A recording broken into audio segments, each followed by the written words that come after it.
deben acordar, ¿no es cierto? Que hay una prevención primaria, una prevención secundaria, una prevención terciaria, etc. Lo que nosotros llevamos en esta parte de la salud pública es justamente llegar a prevenir algunas situaciones de riesgo. Pero para conocer esas situaciones de riesgo, obviamente tenemos que conocer algo acerca de la temática y que podamos aplicar en el día a día de nuestro ejercicio profesional. Para aplicar algo de nuestro ejercicio profesional debemos conocer también datos estadísticos. El último dato que tenemos oficialmente publicado por el INE respecto a la atención del parto indica que en comparativa entre el año 2001 y el 2012, el porcentaje de partos en instituciones hospitalarias ha aumentado. Eso es bueno. ¿Sí? ¿Por qué? Porque de alguna u otra forma nosotros garantizamos de que esa mamá no se vaya a morir por factores absolutamente prevenibles. ¿Cómo qué patologías más o menos creen que podemos prevenir nosotros haciendo un control prenatal, haciendo una atención hospitalaria, etcétera, o una atención puerperal? ¿Qué patologías? Hemorragias obstétricas, seguimos con la doctora, ¿qué más? Preeclampsia, Preeclampsia, ¿verdad? A través de una simple toma de presión arterial, infecciones. Entonces, son varias cosas a las cuales nosotros podemos tener la posibilidad de acudir para evitar una muerte innecesaria, ¿verdad? O evitar también que haya un agravamiento de un estado de salud. ¿Sí? Entonces, según el INE, esa comparativa ha aumentado el parto en establecimientos de salud. ¿Sí? Hay un gráfico un poco más contundente, donde nos está indicando, ¿no es cierto? El censo 2001 dice que 62%, ¿sí?, era la gente que todavía daba lugar a tener su parto en domicilio, y que después ya han cambiado de mentalidad y han empezado a tener el parto en el 2012 en un establecimiento hospitalario. ¿Sí?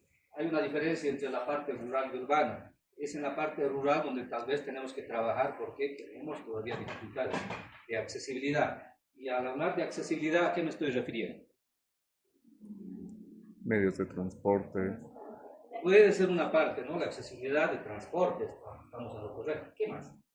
La accesibilidad cultural, la accesibilidad económica, son varios factores y barreras que nos van a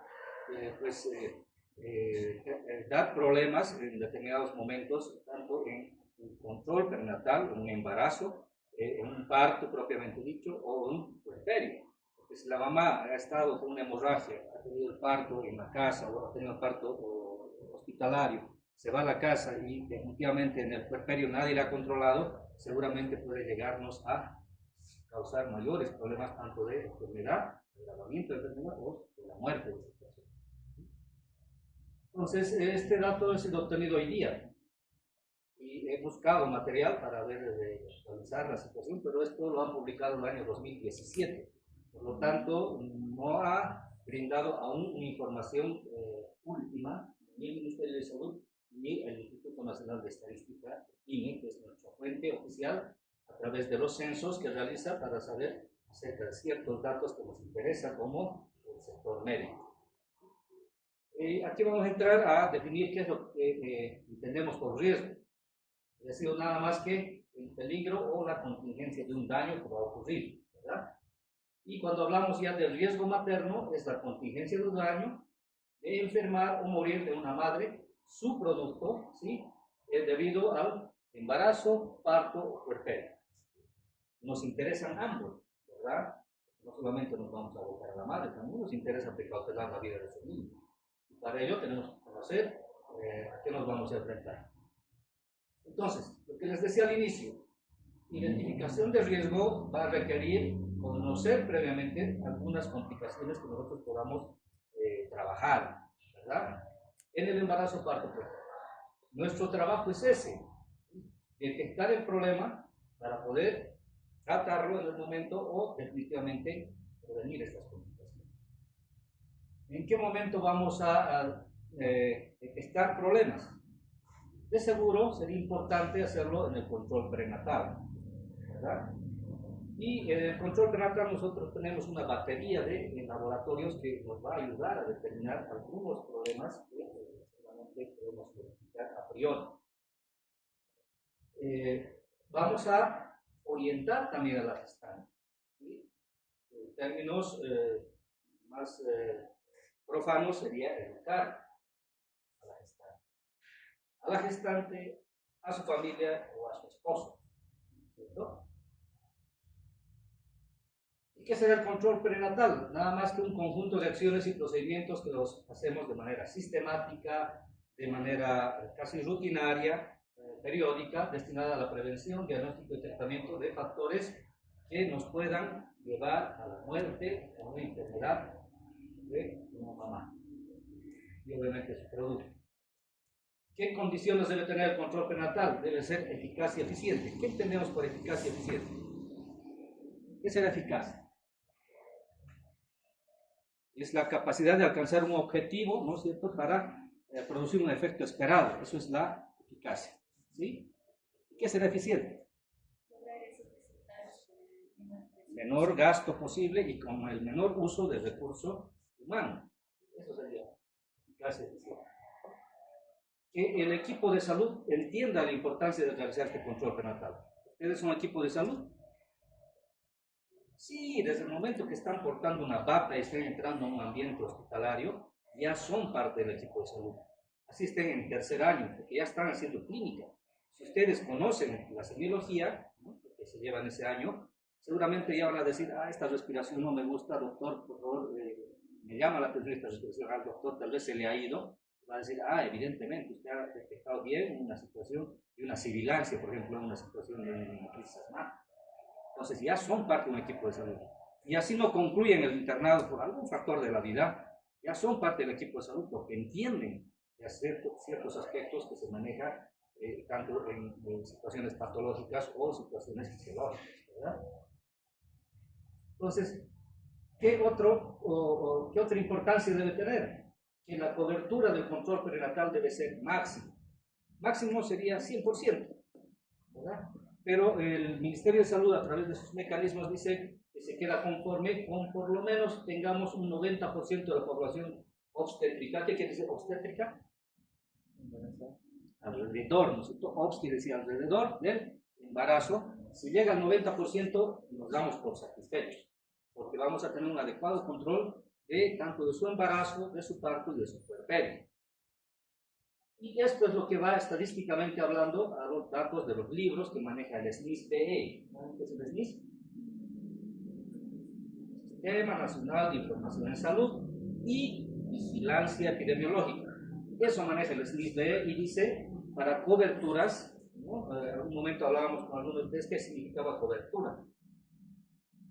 Significa cubrir, proteger, evitar que haya noxas que le caigan a determinado tipo de pacientes. Entonces, para cobertura tenemos tanto en vacunaciones, ¿verdad? La tercera vacuna, por ejemplo, en algunas circunstancias es la que nos da cobertura. No nos interesa ni la primera ni la segunda. Nos interesa la tercera, que es de cobertura. Asimismo ocurre con los controles prenatales. De nada nos sirve que haya venido una primera, una segunda, una tercera vez, y tal vez hasta una cuarta, si es que no tiene un parto institucional. Tal vez aquí sí vamos a detectar alguna patología, pero en el momento que hemos detectado la patología de sus controles prenatales, tenía una cesárea previa, resulta que se queda en su casa y una cesárea previa, ¿qué hay que hacer? Operar. En el siguiente parto, ya no puede ser un parto fisiológico. Entonces, si hay cesárea previa, hemos hecho los 4 controles prenatales, pero la mamá decide no ir al servicio de salud y se muere en su casa porque ha habido una ruptura uterina debido a la cesárea previa, de nada ha servido. Definitivamente, inclusive ese cuarto control prenatal, si es que no ha habido un parto institucional, sea fisiológico o sea quirúrgico, ¿entiende? Entonces, de ahí es importante, por lo menos, pero hacer el intento de llegar a los 4 controles prenatales. Nos dice también en la literatura que el 70% de la población obstétrica no tiene mayores factores de riesgo. El control es simple, ahora vamos a ver con qué podemos hacer ese control. Y no requiere infraestructura costosa. Acá, ¿cómo está el doctor? Una salita, tiene algo sencillo, ¿sí? Tiene todo lo necesario para poder ver cómo está. ¿Cómo determinamos la situación del producto? ¿A través de qué?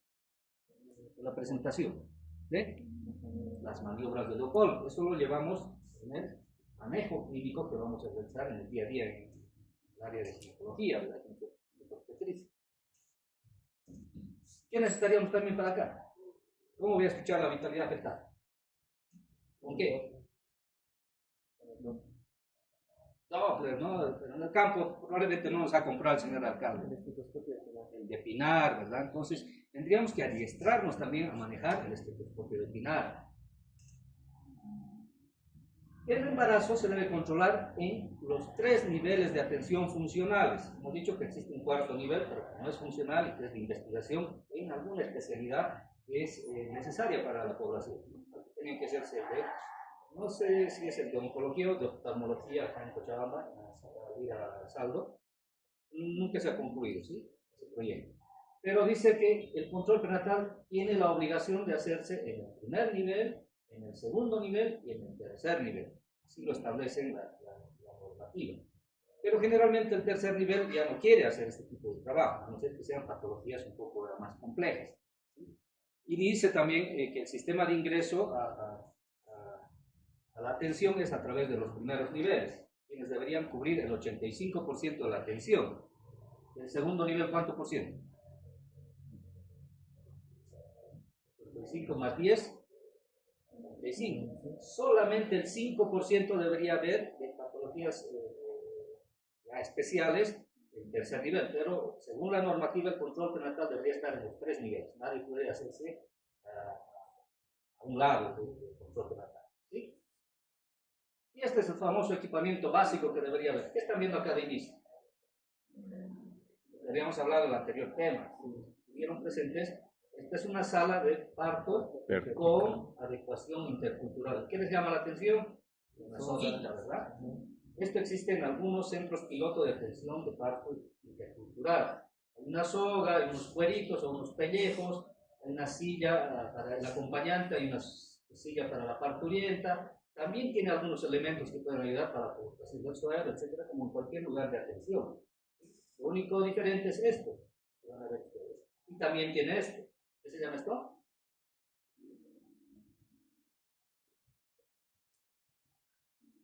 Una mesita de mayo. Tenemos un manómetro, tensiómetro, una camilla de las normales, ¿sí? Una gradillita para que obviamente pueda subir a su camilla. ¿Esto para qué nos servirá? El peso, ¿cierto? Y también es un tallímetro, ¿verdad? ¿Será importante esto? ¿Por qué? Porque si hay un sobrepeso, nos va a llamar la atención. Si además hay un peso exagerado, o sea, un aumento de peso exagerado durante los 9 meses de embarazo, también nos tiene que llamar la atención. ¿Qué estaría ocurriendo?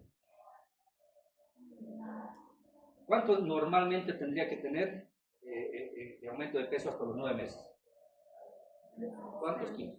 Hasta 12 kilos, pero si ha aumentado 20, estamos hablando de un poligramos, de un embarazo gemelar o algo que nos está llamando la atención. Entonces, yo también tengo que ver su talla. Si es una chiquitita así, ¿será que va a tener opción a un parto normal?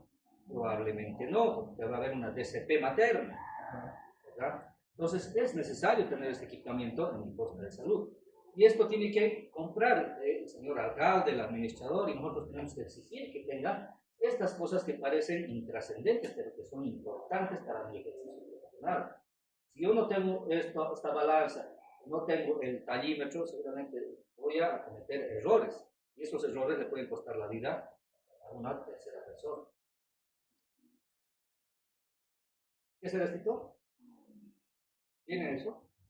Sí. Aquí estaba regalando un día, me acuerdo. Digamos, lo recuerdo. Crean que les va a servir de mucho, porque yo voy a medir con eso la cobertura uterina para empezar. Le voy a hacer el perímetro cefálico al niño una vez que nazca, tal vez hasta con eso mismo le voy a medir su tamaño. ¿Será importante? Sí, porque yo tengo que anotar en un documento todos esos datos. Pueden ser en la historia clínica propiamente dicha de la institución y en la historia clínica perinatal base, porque ahí dice con cuánto nació el niño, con cuánto de Apgar nació el niño, peso, talla, perímetro cefálico, perímetro braquial, etc. Y esta herramientita, ¿no?, tiene que ser su herramienta de trabajo en el día a día, no puede faltar, aunque sea llévense unos 5, porque no falta, ¿no? El dueño de lo ajeno y se lo lleva. Y ahí está el famoso estetoscopio de Pinar, que también deberían estar entrenados a oír. No es lo mismo escuchar con eso que con esto. Hasta aquí, lo que decía el doctor. ¿Me decía? Pozón, ¿verdad? Hay pozones, sí. Pero probablemente al alcalde no le da la gana de comprar. A veces no tenemos ni guantes. Pero yo necesito uno para una atención de un trabajo de parto. Porque tengo que ver cuánto está de iluminación, no voy a estar metiendo mi dedito así en el cuero pelado, ¿verdad? Tengo que tener mis guantecitos. Si no me está proveyendo, tal vez tendría que llevarme, porque además estoy previniendo algunas situaciones de transmisión, ¿no? Puede ser transmisión sexual, puede tener pilomas, algo, la paciente. No puedo estar yo metiendo así, arriesgando mi salud y la salud de otras personas, ¿verdad? Entonces tengo que tener mis guantes desechables, tengo que tener mis espéculos, y este documentito que está acá abajo, ¿qué es? La historia clínica perinatal base. Algunos le llaman CLAP, pero su nombre es este, que se había recalcado. Y sobre todo, ¿qué tiene que haber como equipamiento básico? Un personal de salud que esté capacitado, comprometido, sensibilizado, ¿sí? Sobre cómo hacer un control prenatal, sobre cómo hacer una atención de parto. Siempre les pregunto, ¿ustedes ya están capacitados para hacer una atención de parto? Tal vez no están capacitados todavía, pero se sienten capaces, ¿verdad? Entonces, cuando se presente la situación, seguro que van a resolver, estoy seguro. Ya conocen mucho de la medicina versus la gente que no tiene conocimiento de muchas situaciones que ustedes han ido aprendiendo en el transcurso de su vida, de formación, obviamente. ¿Sí? Entonces, con todo ese equipamiento e infraestructura básica, podemos hacer el control prenatal. ¿Para qué? ¿Cuál es el objetivo? Identificar factores de riesgo, diagnosticar la edad gestacional, diagnosticar la condición fetal, diagnosticar la condición materna y educar a la madre. ¿Están de acuerdo con esto? Tendrían que estar de acuerdo porque así no lo dice la normativa. Para esas cosas nosotros hacemos el control prenatal. Entonces, cuando hablo de identificación de factores de riesgo, estoy hablando pues que si esta mamá está predispuesta, por ejemplo, si es que ha tenido una cesárea previa y yo no le he diagnosticado, seguramente va a empezar a hacer el trabajo de parto y producirse una ruptura uterina. Yo tendría que haberle orientado ya para que vaya a un servicio de mayor complejidad en su momento, ¿sí? Entonces, con eso estoy haciendo ¿qué? Evitando la mortalidad por una probable hemorragia obstétrica producida por ruptura uterina. ¿Sí? Evitar infecciones gestacionales. Yo voy a detectar, ¿a través de qué? La clínica, ¿verdad? Y el código de laboratorio. ¿Cómo sería una clínica para detectar una infección urinaria? Sí. Disuria. O la quiuria. Fiebre, ¿no? Dolor lumbar, dolor hipogastrio, o sea, ya nos está guiando. Pero si además yo le apoyo con un laboratorio y digo, aquí tiene leucocitos a campo cubierto en su examen de orina, seguro le voy a dar un tratamiento, ¿verdad? Y si no le doy tratamiento, ¿qué ocurre? Ya puede complicarse con una pielonefritis. Parto pretérmino. Una amenaza de parto pretérmino. Si está en una etapa de un embarazo de 12 semanas, una amenaza de aborto. Miren, con una cosa tan sencilla como hacer un examen de orina o hacerle un hemograma completo, yo ya puedo, ¿no? Tratar de resolverle algunos problemas a esa mamá para que no se compliquen necesariamente. Obviamente, a través de esta medida de la presión, yo voy a prevenir un estado hipertensivo del embarazo. Y hay dos situaciones que vamos a ver, ¿no? La preeclampsia y la eclampsia. En la preeclampsia yo ya tengo que darme cuenta de ciertos aspectos, como por ejemplo, ¿qué le vendrá a una paciente que tiene un estado hipertensivo? Dolor de cabeza. Una cefalea, nos va a decir, me duele toda la cabeza, eso yo lo traduzco como cefalea o lo craneano, ¿verdad? Va a decir, tengo ruiditos en los oídos. ¿Cómo lo traduzco yo técnicamente? Tinnitus. Tinnitus o acúfenos. O me va a decir, veo chispitas. o estrellitas. ¿Cómo lo traduzco? Como fotopsias. Entonces, eso hago constar en la historia clínica y tengo una sospecha y además le hago la medición de la presión. Y en cada control prenatal nosotros vamos a ver que tiene un cuadrito donde dice control signos vitales y peso. En esos signos vitales yo tengo que ir viendo su presión arterial. ¿Cuál de las dos presiones me interesará saber? La ¿Cómo está ahí? sistólica. La diastólica es la que nos interesa especialmente en las grávidas, ¿sí? Las embarazadas. Entonces, si la diastólica se ha disparado más de 15 milímetros de mercurio, yo ya tengo que ponerme alerta. ¿Sí? 15 milímetros de mercurio. Parece nada, ¿no? Parece nada. Entonces, normalmente van a venir las pacientes con 90-60 de presión arterial. Acuérdense de mí. 90-60. Y nosotros tomamos apuntes. La enfermera nos manda con esas presiones. ¿Verdad? Entonces, y de pronto aparece con 110-85. ¿Verdad? Parece normal para cualquier mortal. ¿Cuánto es nuestra presión normal? 120-80.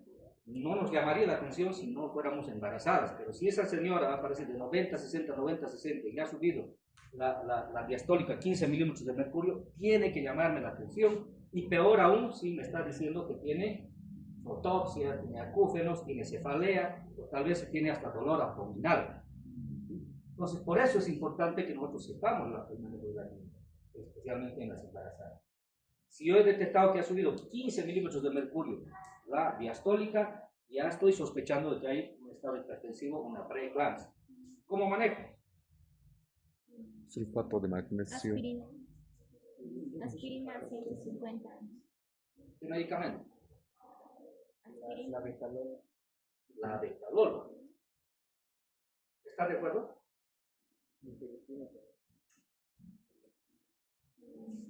¿Me has escuchado hablar del alfa-metildopa?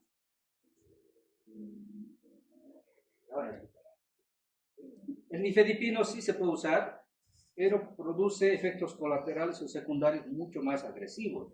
Puede producir hasta desprendimiento de placenta.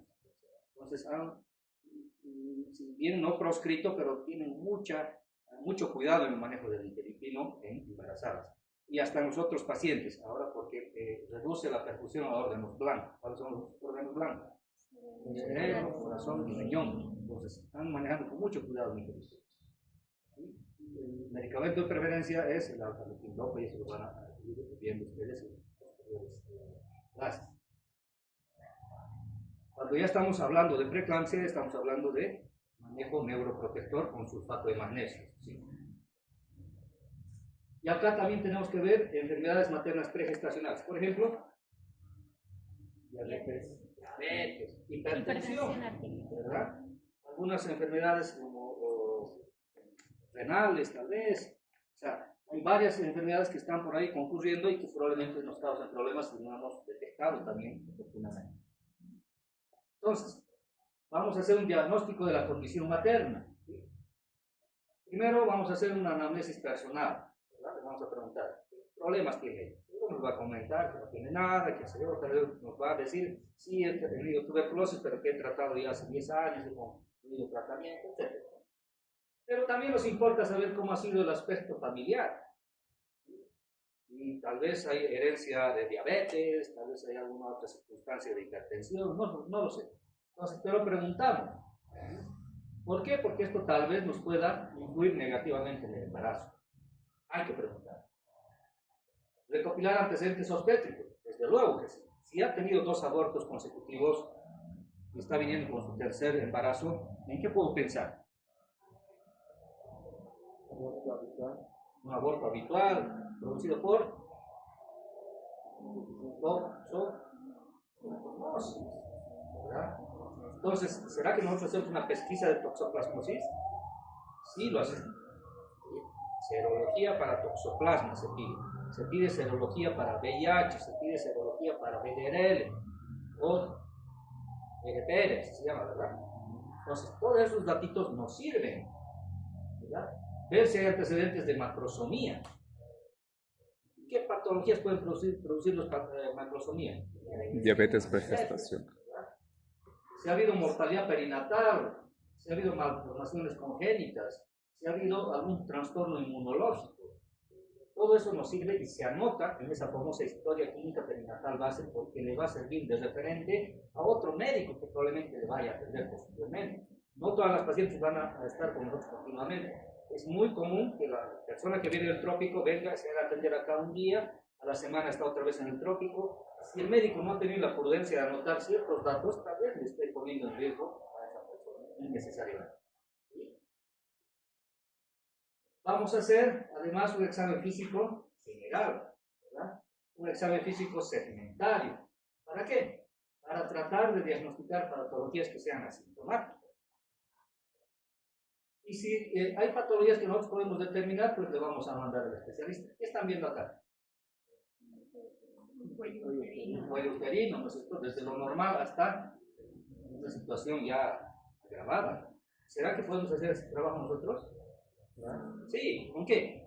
Una colposcopía. Con un Papa Nicolau. Y está también dentro de los 4 controles prenatales que deberíamos hacerle un Papa Nicolau por lo menos a esa paciente, para determinar este tipo de problemas. Tal vez esté incipiente, ¿verdad? Si le determinamos a tiempo, le van a hacer probablemente un procedimiento que no es muy invasivo y le van a determinar con ácido acético, ya van a ver las circunstancias de resolver. Y pues estamos salvando una vida, con solamente hacer un Papa Nicolau, ¿o no? Porque si eso avanza, pues va a llegar hasta la muerte. Entonces, hacemos un examen ginecológico, ¿no? Ya en la parte segmentaria, con inspección perineal, ver la parte genital. ¿Qué nos interesaría en la parte genital? Ver esto, ¿no? Ver si hay condilomas, ver si hay hasta parásitos. ¿Han visto algunos parásitos? Los niños, precisamente. Los vemos plicomas. ¿Ustedes saben qué es un plicoma? ¿Conocen las hemorroides? ¿Se han visto? ¿Alguna que otra vez? Entonces, cuando esa hemorroide se drena espontáneamente, forma un plicoma, que es como una cicatriz queloidea en la región anal. ¿Será que importa? Sí, ¿saben por qué? Porque en el momento del parto, y esa señora tiene antecedentes, ¿no? Y le vemos los plicomas, seguramente es porque ha desarrollado hemorroides. Entonces, en el momento del parto, eso se puede prolapsar, ¿sí? Y le puede producir un sangrado masivo que a nosotros tal vez en ese momento nos puede complicar la existencia, ¿verdad? Entonces, si yo veo plicomas, ya digo, algo raro está por esta señora, tengo que indicarle una buena dieta, que no trate de no estar estreñida, etcétera, darle una indicación acerca de qué cosas debería consumir durante el embarazo. Normalmente la embarazada sí está estreñida, pero se complica aún más, ¿no? Cuando ella ya ha tenido una tendencia de hemorroides, ¿sí? Entonces veo eso, veo si hay secreciones anormales, ¿no? Hay secreciones amarillentas, secreciones olor a pescado, secreciones olor a podrido. ¿Qué me sugeriría eso? ¿Qué tipo de infección? El de que parezca leche cortada, por ejemplo. ¿Una? Candidiasis, ¿verdad? Si fuera olor a pescado, tricomoniasis. Y olor a podrido, Gardnerella. O al revés, ¿cierto? Entonces, ¿y se tratará fácil eso? Sí se trata fácil. Con un óvulo que le vamos a dar por 7 días ya estamos resolviéndole el problema, ¿verdad? Entonces acá reiteramos, hacer un examen, ¿no? Con la toma del PAP para diagnosticar alguna patología que probablemente se le pueda complicar.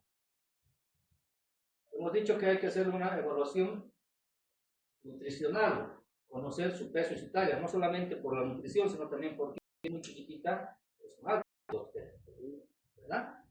Entonces, ¿cómo se toma el índice de masa corporal?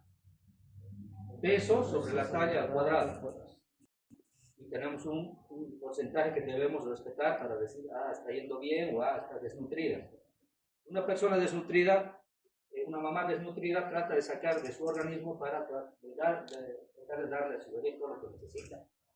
No le va a hacer faltar, pero obviamente bajo el sacrificio de su propio organismo. La presión arterial, frecuencia cardíaca fetal, y ahí está la doctora, todo bien. Y obviamente un físicos según síntomas maternos. Entonces, el gobierno, el Ministerio de Salud, el Estado, nos posibilita hacerle exámenes de laboratorio y de gabinete dentro del Sistema Único de Salud, ¿sí? De acuerdo al nivel de complejidad. Obviamente una postita donde yo voy a estar trabajando en primer nivel no debo tener un laboratorio. ¿Qué tengo que hacer? Mandarle con una hojita que se haga en el laboratorio, con un D8 se llama, a un servicio donde tenga esta posibilidad de realizarle todos los estudios complementarios que vamos a requerir en un control perinatal. El hemograma completo, el examen general de orina, la glicemia, la pesquisa de sífilis, la serología para toxoplasmosis, serología para Chagas, serología para VIH. ¿Por qué pedimos para Chagas? Es una enfermedad prevalente. Ya, es prevalente acá. Pero ¿por qué otra cosa nos interesa más? El Chagas congénito, por eso nos interesa. Si detectamos el Chagas congénito, ¿hay tratamiento? Claro. Por supuesto. Y esa mamá va a recibir un tratamiento de ella y obviamente vamos a ver de que ese bebé no tenga mayores repercusiones en su salud. A veces después se le va a iniciar un tratamiento también al bebé, ¿verdad? Hay que hacer una ecografía obstétrica. ¿Para qué? Para ver la edad gestacional, para ver la vitalidad fetal, para ver dónde está insertada la placenta, para ver qué cantidad de líquido amniótico tiene y para ver algunas otras circunstancias que tal vez nos llamen la atención, ¿sí? Hablábamos de la educación materna, ¿se acuerdan? Entonces, en el primer control perinatal, al momento que se presente la mamá, hay que explicarle, ¿no? De acuerdo a su nivel de instrucción, de conocimiento, puede entender muchas cosas. Entre ellas, cómo vamos a llevar a cabo su control perinatal. Tenemos que explicarle sobre signos y síntomas de alarma, cuando hay sangrados, por ejemplo. Tal vez la mamá puede decir, no, es parte de mi periodo, etcétera, no pasa nada. Ya le hemos decirle que el sangrado es normal, ya hay un embarazo en curso. Que haya dolores, ¿verdad? Los dolores se dan en cualquier momento. Generalmente empiezan en el pródromo de trabajo de parto, después no tendría por qué dolor. A no ser que la mamá diga, me hace doler cuando me patea, ¿no? Algunos bebés son hiperkinéticos y empiezan a patear o darle puñetitos a la mamá y ella siente. Están con su derecho. Y además tiene que sentir esos movimientos para que esté tranquilo. Pero si ya esos dolores son de contracción y no está dentro del lapso de la conclusión del embarazo, seguramente tiene que llamarle la atención. La pérdida de líquido transvaginal tiene que llamarle la atención a esa mamá. Pero eso, ¿quién le va a enseñar? El médico, ustedes tienen que enseñar eso a la mamá. Si estás perdiendo un líquido de estas características, blanquecino, o transparente, etcétera, no es normal. Y peor si es verde, ¿verdad? ¿Qué pensaríamos si es verde? Meconio. Que hay meconio, que hay sufrimiento fetal. ¿Sí? Tenemos que hablar acerca de la nutrición que debería recibir esa mamá. Inclusive ya tendríamos que hablar de lactancia. En un control prenatal. Decirle de aquí a un tiempo usted va a empezar a tener cambios, ya va a producir lechita, ¿no? Hay algunas mamás que ya están con eso. Es uno de nuestros signos de certeza, inclusive cuando sospechamos embarazo, ¿verdad? Nosotros apretamos el pecho y sale la lechita. No sale el calostro, pero sale una lechita, ¿verdad? Entonces tenemos que hablar de los cuidados del recién nacido, de planificación familiar, que parezca a priori, pero ya hay que hablarle. Ya tiene 7 hijos la señora, es octavo. ¿Tendría que hablarle o no? Sí, tengo que decirle, señora, después de este octavo de embarazo usted está en riesgo. Ya hay que ir pensando, estos son los métodos que podemos utilizar, ¿verdad? Estos son gratuitos, qué sé yo, darle una organización. Hay que hablarle sobre la preparación para el parto de acuerdo a expectativas culturales. Por eso les ponía la imagen de los cuaritos y todo ello. Está, ¿no? Una política del Estado para tratar de hacer de que haya partos institucionales en los servicios de salud pública. Entonces, signos y síntomas de alarma. La embarazada debe estar capacitada a reconocer y diferenciar molestias propias de la gestación, es decir, esas pataditas, a algunas situaciones, por ejemplo, de emergencia obstétrica, donde hay un sangrado masivo. Ella estaba descansando y de pronto aparece con un sangrado rojo rutilante que le llega más allá de la rodilla, y yo ya puedo sospechar de que está con una presenta previa, o si es un sangrado oscuro, que además viene con dolor, ¿sí? Y está antes de que sea la conclusión de su embarazo, yo sospecho de desprendimiento prematuro de placenta no inserta. Son cositas que yo tengo que más o menos decirle. Si hay un sangradito que es irregular, señor, usted se viene de inmediato. Ahora hay sangrados normales.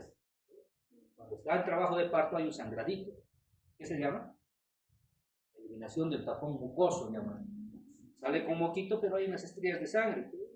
Es propio del inicio del trabajo de parto.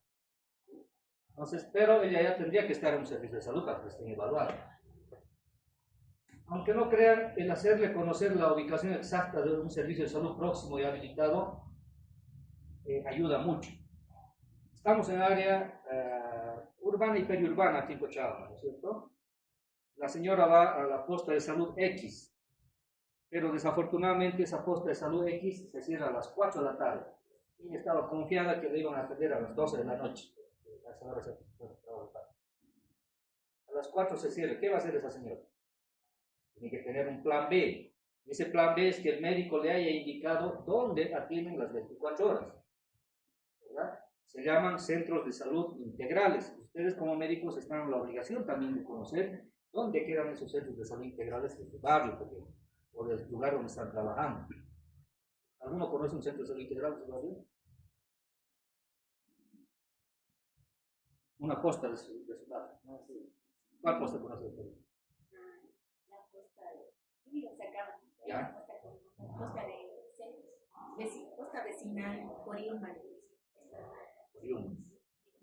¿Alguna otra posta que alguien conozca? A veces ni nosotros conocemos, ¿verdad? Imagínense a la persona que está ahí, viene confiada a nuestra posta de salud y no le decimos dónde tiene que ir, porque yo sé que mi posta está cerrada a las 4. Y así ocurre, doctores, no les estoy mintiendo. La posta trabaja de 8 a 4 con contratos municipales incluidos y se cierra a las 4 en punto. No atienden el parto. ¿Y el parto será que tiene un horario? No, ¿verdad? Es a cualquier hora. Y considerando que vive en la punta de aquel cerrito de allá enfrente, imaginen, no va a tener ni transporte, no va a tener nada. Entonces hay que tomar previsiones porque eso le puede causar problemas serios, ¿verdad? A veces ni para irme a mi casa encuentro taxis en la noche. No vivo muy lejos. Imagínense a otra persona con problemas de salud. Entonces, para que no haya concurrencias innecesarias al servicio de salud, la mamá debe estar informada de su edad gestacional para empezar. ¿Sí o no? Tal vez ella va a hablarnos en meses, nosotros vamos a hablar en semanas, pero tenemos que traducírselo a ella, ¿verdad?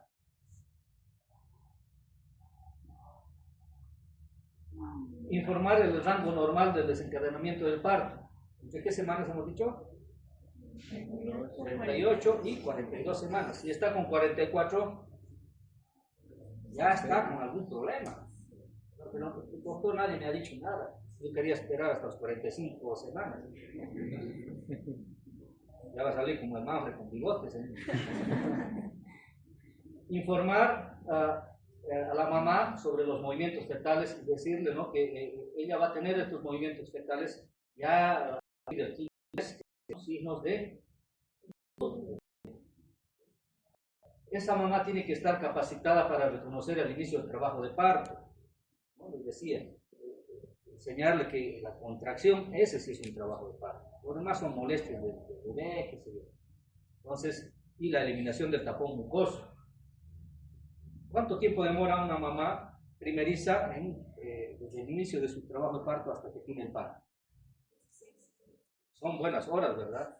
En cambio, una multípara ya puede ser mucho más rápido el asunto, la dilatación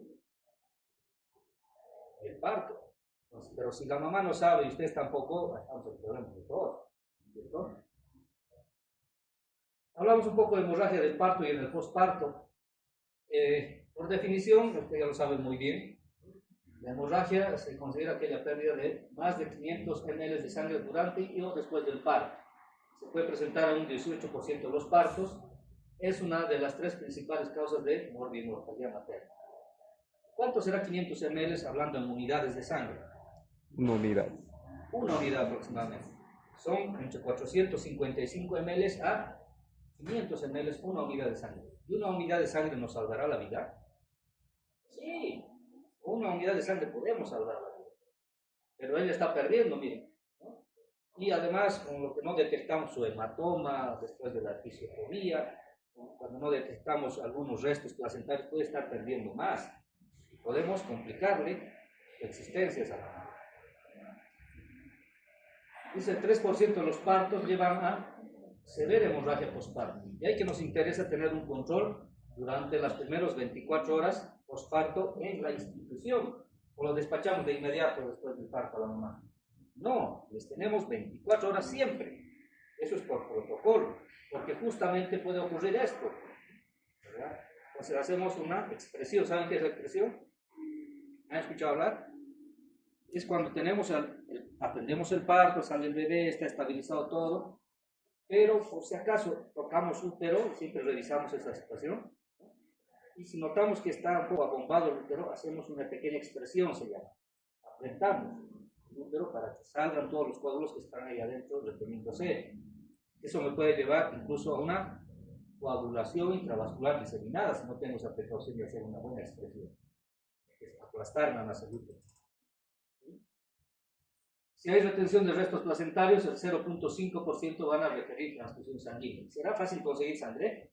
No, es una tragedia. Primero, porque no hay donantes. ¿Sí? Segundo, maneja así un chorizo de papeleo. En serio.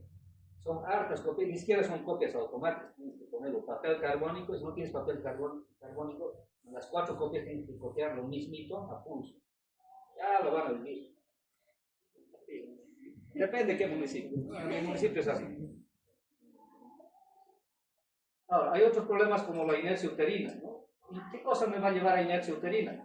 La sobredistensión uterina, ya sea por el embarazo gemelar, porque haya demasiada cantidad de líquido, o porque el bebé sea muy grande. ¿Sí? Va a haber un trabajo de parto disfuncional o distóxico, donde hay fase activa prolongada, mucho tiempo ha estado con las contracciones y al final el útero se fatiga. ¿Sí? Y me entra en una situación donde dificulta el parto. Extensión secundaria de la dilatación, se queda ahí. ¿Y yo qué hago? Finalmente ayudamos, ¿no es cierto?, con útero tónicos. Así hacemos una inductoconducción alguna vez, o solamente una conducción. Pero eso es cuando yo sepa el manejo. Si no sé el manejo, me voy a quedar ahí en una fase de tensión secundaria, tanto el médico como la clínica, si no se maneja, ¿verdad? Para eso es mejor activar qué cosa, el sistema de referencia y contrarreferencia. Hasta para activar eso hay que tener ciertos criterios, obviamente. Administración de fármacos, tanto como la oxitocina, cuando usamos demasiado, fatigamos también el cuerpo. O cuando usamos topolíticos, aquellos que inhiben ya también el trabajo de contracción. Entre estos medicamentos topolíticos tenemos justamente el sulfato de magnesio, que decíamos que era para Neuroprotección. como neuroprotector para un estado hipertensivo de embarazo. Miren esa paradoja. Estoy resolviendo un problema, pero a la vez le estoy causando una situación de inercia uterina. O cuando uso el famoso nifedipino, les decía, también tiene efectos secundarios, que también me paralizan el trabajo del útero para el momento del parto o de la eliminación de la placenta. ¿Pero para qué me sirve esto? La mayoría de las veces para estados hipertensivos, decíamos, y que me pueden llegar a causar problemas en los órganos blancos, decíamos, ¿verdad? La indometacina, ¿para qué servirá? Polidramus, para disminuir el Para disminuir contracción. Entonces, a algunos le metemos, ¿no? Indometacina, pero también le estamos causando problemas, ¿no?, de inercia uterina. Problemas de coriomionitis, grandes multíparas, etcétera, tienen situaciones de peligro ahí. Entonces, hablando ya de hemorragia y postparto inmediato, tenemos ciertas claves. Primero, hay que hacer un reconocimiento temprano.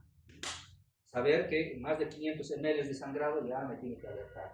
Si es una cesárea, más de 1000 ml de pérdida de sangre ya me tiene que alertar. Hago una evaluación sistémica y sistemática para realizar un tratamiento oportuno. Y ese tratamiento oportuno generalmente consiste en esto. reposición con cualquier tipo de fluidos llamados cristaloides. En mi posta de salud solo voy a manejar cristaloides.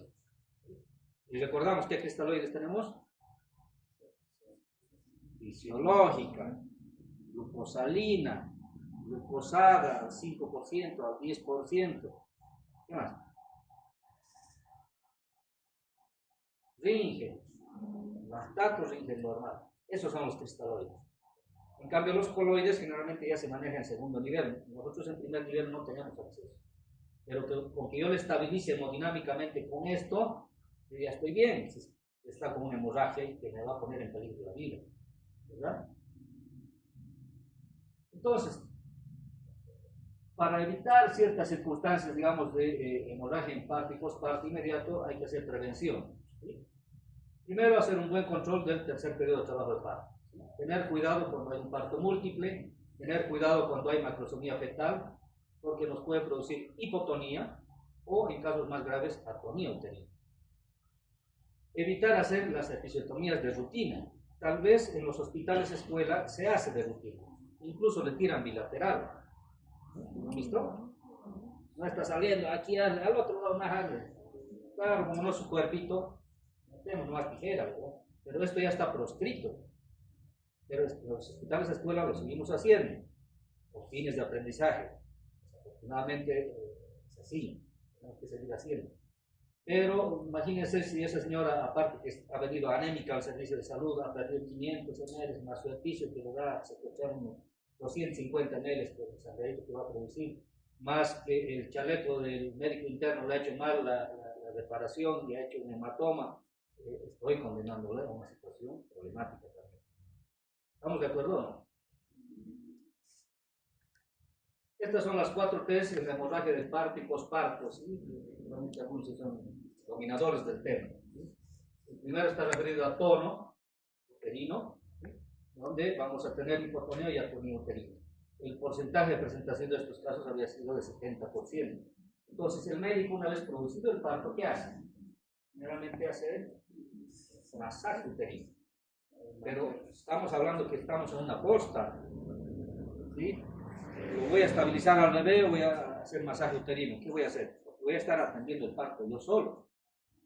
Tal vez tenga que estabilizarlo primero al bebé, hacerle una reanimación, por ahí ha salido con meconio, tengo que aspirarle los moquitos, tengo que estabilizar, reanimarlo y ponerlo bien. No me va a llevar más de 5 minutos. Y mientras tanto, ¿qué hago? La mamá está sangrando masivamente. Con una manito tendría que estar haciendo estimulación del útero, ¿verdad? Y con el otro chupo uno lavado. No se puede, es un poco difícil. Entonces, ¿qué pasa? Hay que darle prioridad a ambos. Lo que yo les recomiendo es cuando se vaya a un lugar alejado, siempre les digo que se lleve una bolsa de arena, ¿sí? Cocida en una bolsita de azúcar de las antiguas, de tela, y ahí pónganle un kilito de arena. Entonces, cuando ya ha tenido el parto, sale el bebé, lo van a estabilizar el bebé, pongan esa bolsita de arena, 1 o 2 bolsitas para que haga compresión. ¿Sí? Yo no lo he inventado, sino que me han pasado maestros que han vivido por las mismas circunstancias de atender un parto solos. Entonces se comprime hasta que estabilicemos al bebé, hacemos aspiración, lo envolvemos bien, lo dejamos estable y volvemos a la mamá para hacer la reparación, para hacer la expresión, para hacer todo lo que corresponda posteriormente. ¿Sí? Entonces, el trauma es muy común también, ¿sí? Cuando hay laceraciones, hay desgarros, definitivamente cuando nosotros también hacemos los episcios, puede haber hematomas por una epicio mal reparada, ¿sí? Puede haber hasta inversión uterina. Me ha pasado a mí, les comentaba también a los jóvenes que pasan con la parte práctica, por traccionar demasiado el cordón se ha salido todo el útero. Yo no sabía qué hacer, en mi vida había visto eso. Llamé por teléfono, no sé qué hice, me comuniqué con un ginecólogo de acá, me dice, mete una gasa, ponete el guante y mete de nuevo ese útero y traerlo de emergencia. Entonces, de Misque a Cochabamba en esos tiempos eran 4 horas. Con mi manito así metida, para llegar acá, le han hecho histerectomía, pero no ha perdido la vida la señora.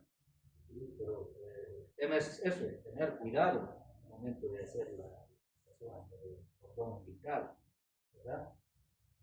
Tejido, estamos hablando nuevamente de desgarros, placenta con inserción anómala, que también nos lleva a esto de la inversión uterina. ¿Sí? Porque si una placenta ácreta o pércita o increta, también al traccionar puede salirse todo. Hay que tener cuidado. Si no sale, hay que dejarlo ahí y pues, activar el sistema de referencia de inmediato. Y cuando hablamos de trombina, estamos hablando de coagulopatías, ya sean de forma espontánea o sean congénitas. ¿Sí? Entonces, ¿qué estrategias vamos a utilizar para evitar que haya problemas de hemorragias? Primero, prevenir las anemias, ¿verdad? Una hemorragia puede llevarte a anemia secundaria, ¿no? ¿Sí? Entonces, ¿qué hace el sistema de salud? Te da sulfato ferroso. ¿Con qué? Te da solo sulfato. No, viene con otros dos compuestos. Son ácido fólico y vitamina C. ¿Cuál es la función de la vitamina C?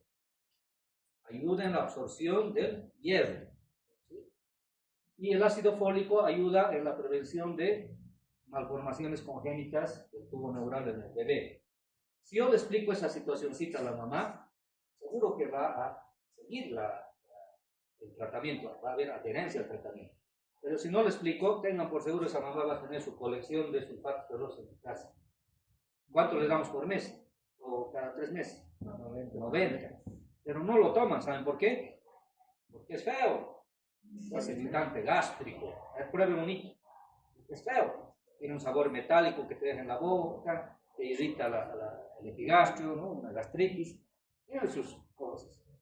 Pero si yo le explico que va a ayudar a prevenir una anemia secundaria, que va a ayudar a prevenirle que su hijito se haga con deficiencias de su columna o su cabeza, tal vez lo va a entender y va a seguir la adherencia.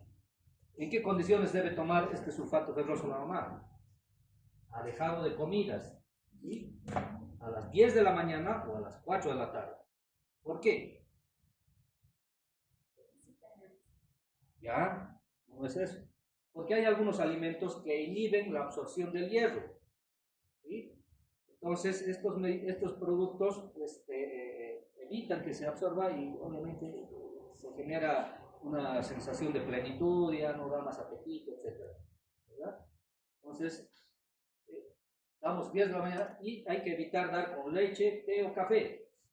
Podemos darle con cualquier cítrico porque estamos diciendo que aquí se le está implementando incluso la vitamina C que ayuda a la absorción de hierro. Entonces tiene que ser con eso. Menos leche, menos café y menos té. Y aquí dice, ¿no? Para evitar complicaciones, eliminar la episiotomía de rutina según disposiciones del Ministerio de Salud y Deportes. Hay que hacer protección del periné para evitar desgarros. Reparación inmediata si está habido desgarros uterinos o perineales. Es de lógica, ¿verdad? Revisión de focos hemorrágicos y hematomas. Y obviamente hacer una vigilancia estricta en las primeras 2 horas de oro. Por eso se quedan en el servicio de salud, para que ustedes, una vez que produce el parto, vayan constantemente yendo a revisar. A mí se me murió una paciente, ¿sí? Pero no probablemente por esto de una hemorragia después del parto, sino porque sufrió un trauma abdominal, la agarró y su burrito creo que le partió. Yo nunca había sabido un caso de eso. Ella llegó caminando, la tuve en el hospital en observación, pero me olvidé ponerle control de signos vitales. Entonces, a las 2 horas que llegó la señora después de su trauma, falleció. ¿Qué ocurrió? ¿Qué creen que ocurrió? Hubo un estallido de hígado. ¿No? Entonces, es importante siempre darle importancia, darle alguna situación de vigilancia a los signos vitales. Puede ocurrir, al que menos piensa, una desgracia como esta. Yo nunca me olvido de eso. Pero peor aún si se trata de un parto, imagínense. Siempre revisen, hagan la excreción, dicen que no hay un sangrado, etc. Hagan el manejo activo del alumbramiento en el parto. ¿En qué consiste esto? Aplicar oxitocina artificial 10 unidades internacionales después de que haya salido el bebé. ¿Para qué les servirá esto? Hay una primera condición que vamos a hacer, ¿no es cierto? Que es el apego precoz. ¿Sí? En el apego precoz estamos estimulando la secreción de oxitocina de manera natural, en el momento de la lactancia. Pero le ayudamos con 10 unidades internacionales de oxitocina para ayudar a sacar esa placenta. Y esta placenta debería salir antes de la media hora. ¿Sí? Entonces, ¿qué dice el informe que ha hecho la OMS en 23 hospitales? Donde dice el 9% de las mujeres se hacía con manejo activo, pero han verificado de que se reducía en esos hospitales 770.000 hemorragias en general, han evitado 170.000 hemorragias severas, han evitado 140.000 transfusiones, con solamente hacer el manejo activo del alumbramiento. Eso es una norma, todos los hospitales ya manejan esto. Y hay que seguir con esta situación. ¿Qué factores predisponentes tenemos de muertes maternas evitables? Acá nosotros podemos incidir. Tal vez solo en el tema de malnutrición, ¿no es cierto? Podemos orientar sobre cómo debe nutrirse esa mamá, pero con su pobreza, ¿qué podemos hacer como médico? Casi nada. Con su analfabetismo. Nada, ¿verdad? Pero son situaciones que el gobierno, el Estado tendría que trabajar. Sus hábitos y costumbres, sí podemos hacer algo, ¿verdad? Decirle que evite tomar alcohol durante el embarazo, de que fume, o de que use drogas, o que se trasnoche, qué sé yo, ¿no? Ahí podemos también hablar sobre embarazos muy tempranos no deseados. ¿A través de qué? De orientación sobre planificación familiar. ¿Verdad? Y nuestra obligación también. Eso va a estar en la historia clínica. Prácticas innecesarias y dañinas. ¿Qué práctica innecesaria y dañina conocen ustedes? El manteo. El manteo es una práctica, ¿no?, que puede causar ruptura uterina. ¿Saben qué es el manteo? Les pone ahí en el piso una sábana, una frazada y agarran entre cuatro y empiezan a zarandear al paciente. ¿Para qué? Para Porque hay una acumulación del producto, ¿verdad? A veces da resultado y a veces se complica o se rompe el útero, o ese bebé se pone en otra posición más complicada aún, ¿no? Y no se puede resolver la situación. Evitar causas indirectas de muerte materna a través de qué? De detección de VIH. Aquí en nuestro departamento no hay mucho problema de la malaria, pero en otros departamentos, en otros países, es una situación crítica la que tienen con la malaria. ¿Sí? ¿Esto será que nosotros podemos hacer algo? Sobre la violencia intrafamiliar. Sí, es nuestra obligación, está dentro de la ley 348, si no me equivoco, que habla de la violencia intrafamiliar. Si nosotros detectamos que hay una mujer, así no esté embarazada, que haya sido golpeada dentro del entorno familiar, tenemos que hacer conocer a las autoridades y anotar en la historia clínica que se le está orientando que denuncie el caso. ¿Sabían que ustedes estadísticamente a la primera viene golpeada de un ojito, a la siguiente va a venir con una herida en la cabeza, a la tercera va a venir para que le demos certificado de defunción? Ya estadísticamente comprobado. Entonces no podemos permitir, ¿no?, que la violencia intrafamiliar nos siga causando muertes, no lo denunciamos oportunamente. Hay las instancias, hay la PLCB, ¿no?, Fuerza Especial de Lucha contra la Violencia, hay el SLIM, y hay las mujeres de fuego y las instancias también que pueden ayudar para que nosotros hagamos conocer y que se evite una muerte materna innecesaria también. Prácticas no basadas en evidencia, a veces le tiran, ¿no?, metele nomás como el Evo, pues arreglamos en el camino. Esa es la práctica no basada en evidencia. Accesos a servicios de salud maternos neonatales y de planificación familiar aún deficientes. ¿Será que es así?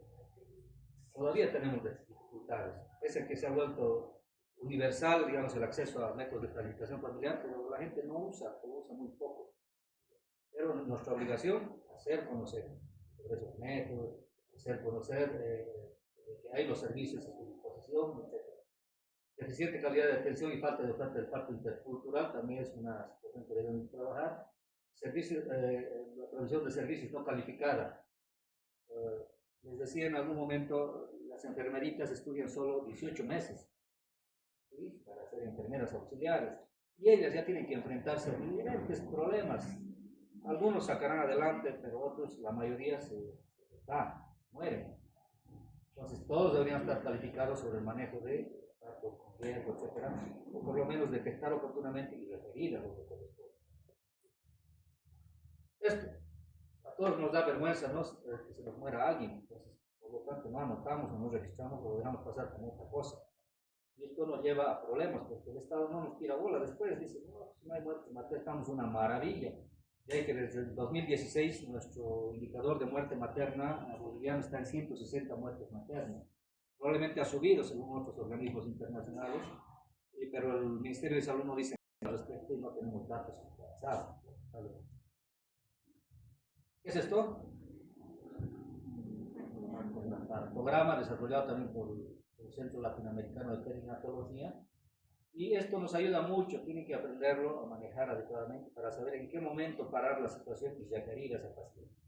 Si es un parto que está dando complicaciones, aquí se pone y se refiere al paciente.